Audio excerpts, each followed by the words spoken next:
Clerk will call the roll. President. Oh, I'm sorry. Senator from Indiana. President, I ask unanimous consent that the quorum call be vitiated. If there Without is objection. Mr. President, I'd like to speak as if in morning business on a matter that affects a lot of Hoosiers. I do so with a feeling of a great sense of heartfelt condolences to all who have suffered from the tragic storm and tornadoes that swept across the southern part of our state this past Friday afternoon. A gratitude for all those who responded in such a wonderful way to address this situation, and deep pride for the people of Indiana in terms of how they've responded to this.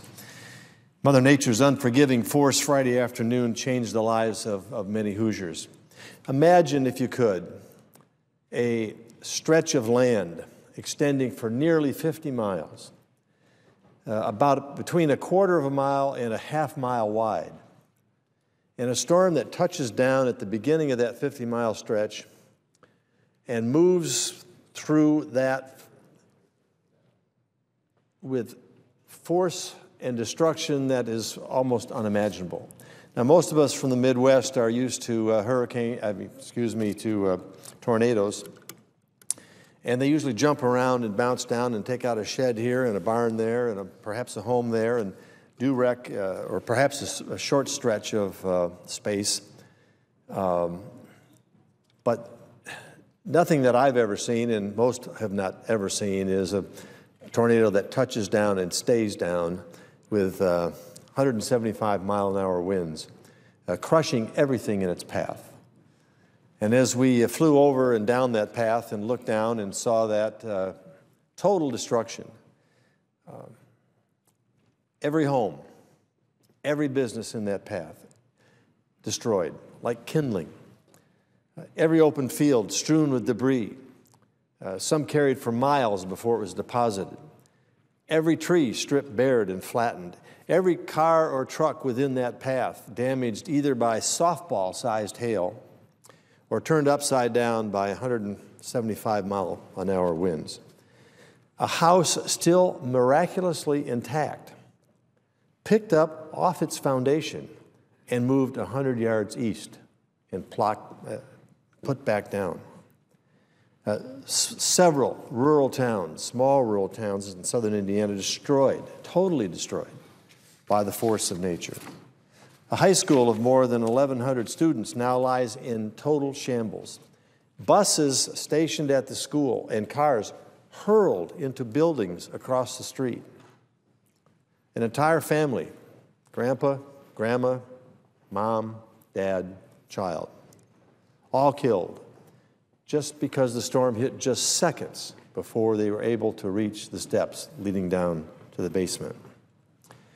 And yet, through all these devastating images, I saw and heard firsthand the stories of heroism and generosity and resolve that I'll always remember. 2 school bus drivers who made a split-second decision to turn around and get the kids off the bus and into a shelter. Both those buses totally destroyed just moments later. The immediate response from our first responders, the local police, the fire, the state police, the rescue teams, searching for victims, helping the injured, doing everything they could to restore some semblance of support and effort in the light of this tragedy. Neighbors rushing in to help the injured, citizens from nearby towns and counties pouring into the area, offering food and drink and shelter, people saying, do you have a place to stay? Do you have something to eat? What can we do to help? Former strangers becoming immediate friends. On Sunday morning, as I walked through what was the town of Henryville, I witnessed a remarkable scene. Displaced homeowners picking through the rubble of their home, trying to recover lost memories and precious keepsakes. A homeowner planting an American flag on the rubble of his former homes. I was deeply moved by the indomitability of the American spirit, a spirit so alive and well in a time of tragedy, Soon the first responders will be returning home if they haven't already.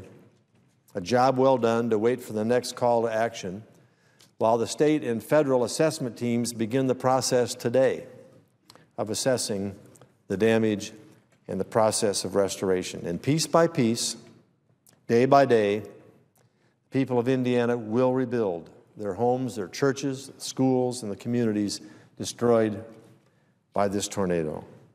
One woman captured the feeling of Hoosiers best when she turned to me while standing on the remains of what used to be her home and said, "We will go on.